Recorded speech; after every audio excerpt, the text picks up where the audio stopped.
안녕하세요. 뉴스반장입니다.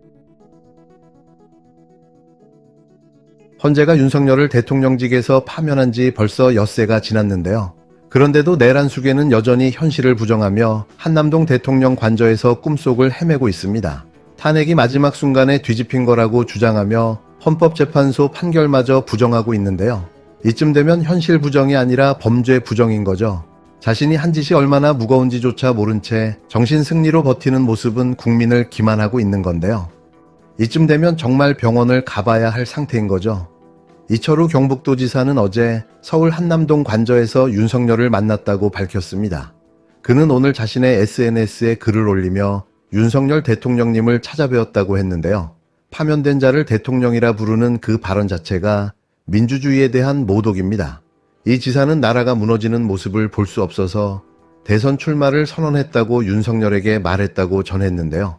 그런데 이 말은 참으로 역설적입니다. 정작 나라를 무너뜨린 장본인은 윤석열인데 내란을 일으킨 범죄자 앞에서 나라 걱정을 운운하는 장면은 이 정권의 몰상식과 모렴치를 그대로 드러내 보여주고 있는 거죠. 윤석열은 충성심이 가장 중요하다는 말도 했다고 전했는데요. 배신당한 것에 깊이 상처받았다는 말까지 전했다는 겁니다. 그런데 여기서 드러난 본심은 딱 하나인데요. 국가보다 충성, 헌법보다 개인 충성이라는 거죠. 윤석열은 지금도 자신에게 충성할 사람만 곁에 두고 남은 권력을 최대한 휘두르며 반격을 준비하고 있는데요. 하지만 가끔 떨어진 그가 과연 뭘로 반격을 할까 싶습니다. 더 충격적인 건 이런 상황이 용산에서 그대로 묵인되고 있다는 사실입니다. 윤석열은 헌재에서 파면된 뒤에도 한남동 관저에 머무르며 권영세, 권성동, 나경원, 윤상현 등 국힘당 지도부와 중진들을 차례로 불러들였는데요. 권력에서 끌려 내려온 자가 아직도 관저에 남아 여론전과 정치 전략을 짜고 있는 이 현실. 누가 이걸 정상이라고 할 수 있겠습니까? 실제로 지난 8일에는 윤석열이 관저에서 산책을 하는 장면이 언론 카메라에 포착되기도 했는데요. 그 뒤를 따르는 4명의 인물은 여전히 비서진이나 경호원처럼 행동하고 있었습니다. 파면된 대통령이 아니라 마치 권한 있는 국가지도자처럼 행세하는 모습은 국민을 이렇게까지 무시하고 우롱할 수 있을까 싶을 정도였는데요. 아직도 아무런 반성도 없는 윤석열. 그나마 파면됐기에 망정이지 정말 큰일 날 뻔했습니다. 윤석열 부부는 내일 11일 관저에서 나와 자택인 아크로비스타로 돌아갈 것으로 확인됐는데요. 문재인 전 대통령에게는 하루 전날 통보하며 청와대에서 즉시 퇴거하라던 자들이 윤석열에게는 일주일이나 시간을 벌어주고 있습니다. 내로남불도 이런 내로남불이 없고 이중잣 때도 이런 이중잣 때가 없는데요. 파면 후 들어간 모든 비용은 윤석열 개인에게 청구해 반드시 다 받아내야 합니다. 부끄러움도 쪽팔림도 없는 역대 최악의 대통령 부부. 부끄러움은 우리 모두의 몫일 뿐입니다. 대통령이 있어요, 없어요? 없다고 아까 답했죠. 지금 거리 상태입니다. 대통령이 없으면 헌법재판관 임명하면 돼요, 안 돼요? 권한대행이 대통령 권한대행이 대통령이에요? 권한대행이 대통령이에요? 그 부분에 대해서는 여러 가지 논란, 학설상 논란이 권한대행이 있는 대통령 아니죠? 권한대행이 대통령입니까? 아닙니까? 대통령은 아니지만 권한을 대행하는 사람입니다. 권한대행은 대통령 아니에요? 권한대행 총리죠? 두 번째, 한덕수 총리가 언제 헌법재판관 지명하겠다고 이야기하던가요? 언제 이야기합니까? 그 부분에 대해서는 제가 말씀드리기가 좀 말하세요! 언제 연락 왔어요? 인사와 관련된 내부적인 의사결정. 언제 연락 왔어요? 자, 그것도 답 못하고 윤석열 나중에 헌법재판관 시켜준다고 이야기하던가요? 그거 상의한 적 있어요, 없어요? 없습니다. 없어요? 네. 없고 없는 거 맞아요?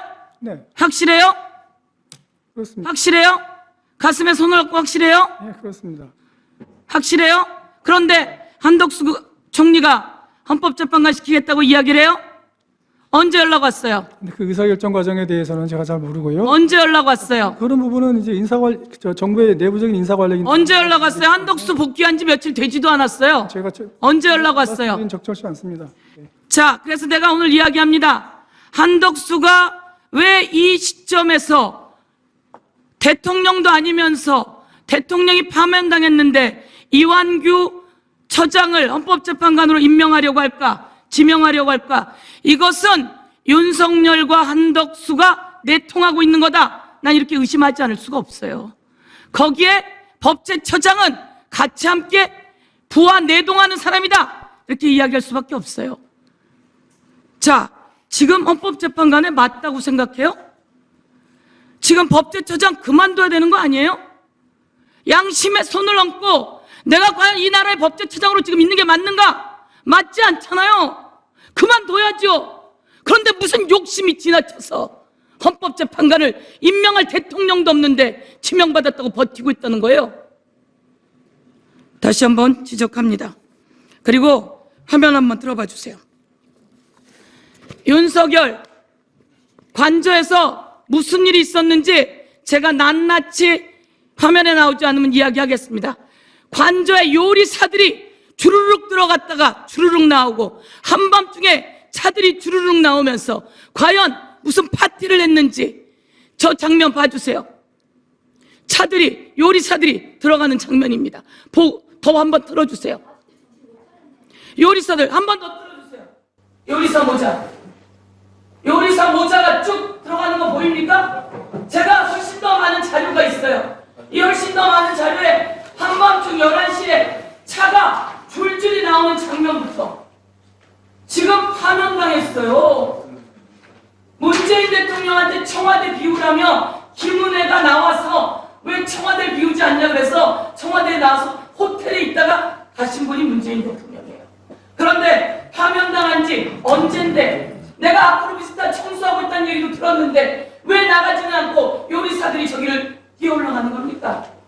지금 내가 더 틀면 탑차가 들어가는 장면이 있어요. 그리고 한밤중 11시에 차들이 주룩주룩 나오는 장면이 있어요. 도대체 여기서 무슨 일이 있었는지 이런 상황에서 법제처장은 대통령에게 잘못됐다고 말 한마디 못하고 마흔형 임명해서 안 된다고 이야기하고 그리고 지금 이 자리에 앉아있는 게 말이 돼요? 그리고 대통령도 아닌 자가 자, 정리해 주세요. 맞춰가지고 뭐 잘하려고 한다고요? 그런데 이 상황을 뒷받침하고 있는 실질적인 권력자, 바로 한덕수 대통령 권한대행입니다. 그는 최근 참모들에게 이런 말을 했다고 하는데요. 공직생활 55년 동안 대한민국의 민주화와 산업화 선진화를 지켜봤다는 자화자찬이었습니다. 그러면서 그것이 특정 진영의 전유물이 아니라는 메시지를 전했다고 하는데요. 이 말은 결국 민주당이 헌정을 장악하면 안 된다는 뉘앙스가 깔려 있는 거죠. 진짜 문제는 그 다음인데요. 한덕수는 지난 8일 윤석열의 측근인 이완규와 함상훈을 헌법재판관으로 전격 지명했습니다. 조기 대선을 불과 2달 앞둔 시점에 권한대행이 차기 대통령의 인사권을 가로채며 헌정사상 초유의 결정을 내린 건데요. 국힘당 내부에서도 헌법재판관 임기는 6년이기 때문에 이재명 전 대표가 대통령이 돼도 건드릴 수 없다는 계산이 깔려 있었다고 말합니다. 결국 한덕수의 선택은 자신을 지키기 위한 결정이자 윤석열 체제를 유지하기 위한 최후의 방어선이었던 셈인데요. 그가 지금도 철저히 윤석열의 방패 역할을 자처하고 있는 이유는 그건 둘 사이가 공범 관계이기 때문입니다. 윤석열은 한덕수를 총리로 앉혔고 한덕수는 그 뒤 3년간 모든 국정 난맥의 정점에서 윤석열을 비호해 왔는데요. 후쿠시마 오염수 논란에서도 29명의 고위공직자 탄핵 국면에서도 한덕수는 항상 국회를 향해 민주당을 공격하는 목소리를 냈습니다. 겉으로는 관료형 총리를 자처했지만 실상은 윤석열 체제의 정치 브레인이자 실질적 실행자였는데요. 그리고 지금 윤석열이 파면되자 한덕수는 곧장 행동에 나선 겁니다. 헌법재판소를 선점해 다음 정권의 사법개혁을 원천 차단하려는 시도. 이건 단순한 정치행위가 아니라 헌정 파괴이며 만행인데요. 이완규는 윤석열의 오랜 친구입니다. 한덕수의 의도는 분명한데요. 헌법재판소를 철저히 윤석열 편으로 재편하려는 정치 공작입니다. 정부 고위 관계자는 한덕수가 이완규를 3년간 지켜봤고 합리적인 법조인이라 평가했다고 말했는데요. 바로 그 3년이 윤석열과 함께한 3년입니다. 합리적인 법조인이라기보다는 체제를 함께 유지해온 충성의 파트너였던 거죠. 한덕수는 남은 2달간 국방부와 행정안전부 장관까지 지명할 가능성도 있는 상황인데요. 그는 국무회의에서 각 부처 장관들에게 정권 행사를 요구하며 대통령 행세를 하고 있습니다. 대선이 2달 남은 과도기 체제에서 권한대행이 이토록 권력을 휘두르는 이상한 상황이 누가 봐도 비정상적일 수밖에는 없는데요. 차기 대통령에게 오물을 투척하고 있는 겁니다. 이런 가운데 한덕수의 대선 출마설도 여전히 흘러나오고 있는데요. 총리실 고위 관계자들은 조심스럽다는 말만 반복하고 있습니다. 하지만 이미 행보 자체가 대선 준비와 다르지 않는데요. 남은 2달간 자기 사람 심고 헌재 장악하고 군 통수권도 틀어주겠다는 시도. 이것이 과연 우연일 수 있겠습니까? 결국 윤석열과 한덕수는 끝까지 한편일 수밖에 없습니다. 내란을 공모했고 헌법을 유린했고 국정을 농단했는데요. 윤석열은 한덕수를 통해 권력을 연장하고 있고 한덕수는 윤석열을 지켜야만 자신의 죄를 덮을 수 있기에 끝까지 공생할 수밖에 없는 겁니다. 지금 우리가 싸워야 할 대상은 물러난 윤석열만이 아닌데요. 아직도 권력을 틀어쥐고 있는 윤석열 체제 전체입니다. 그 핵심의 선자가 바로 한덕수인데요. 이 공범 관계를 끊어내지 못한다면 대한민국 헌정은 다시 무너질 겁니다. 윤석열과 한덕수, 둘 모두 반드시 심판받아야 하는데요. 그것이 진짜 헌정 회복의 시작입니다. 윤석열 대통령과 함께 뭐 헌법재판소를 통한 뭐 구태타를 익히려고 하는 게 아닌가. 그래서 뭐 일각에는 헌법 84조 해석 관련해갖고 이게 수사 기소가 아니니까 재판은 진행시켜갖고 이재명 대표권과 관련해서 네네. 예. 그렇게 하려고 하는 게 아닌가 하는 의심도 하는 분도 계십니다. 네, 예. 그렇게 연결지어서 해석을 한다. 그렇게 해석하는 분들도 있습니다. 네. 그렇게 만약에 이재명 대표가 대선에 출마해서 대통령에 당선이 된다 하더라도 네네. 자, 그러면 진행되는 재판을 어떻게 할 것이냐가 당연히 쟁점이 될 텐데 네네, 예. 그러면 누군가가 이걸 가지고 헌법재판소로 달려가면 네네. 거기서 재판을 계속할 수 있다. 네네. 이런 어떤 그 판단을 끌어내기 위해서 지금 박은 거다. 네네. 재판관들을 예. 박으려고 한다. 이런 네네. 말씀이신가요? 그런 취지입니다. 네.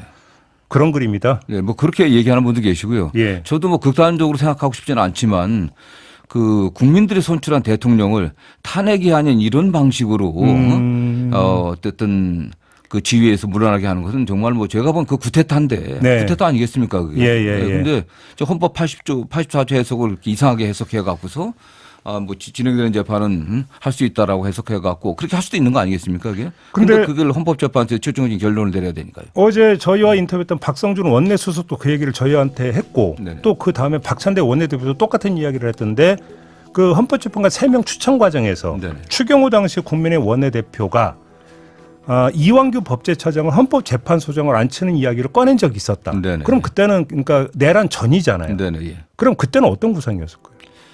뭐 그때도 그 마찬가지 아니겠습니까? 윤석열 대통령이 확실하게 네. 헌법재판소를 장악하려고 하는 뭐 그런 의도를 보였겠죠.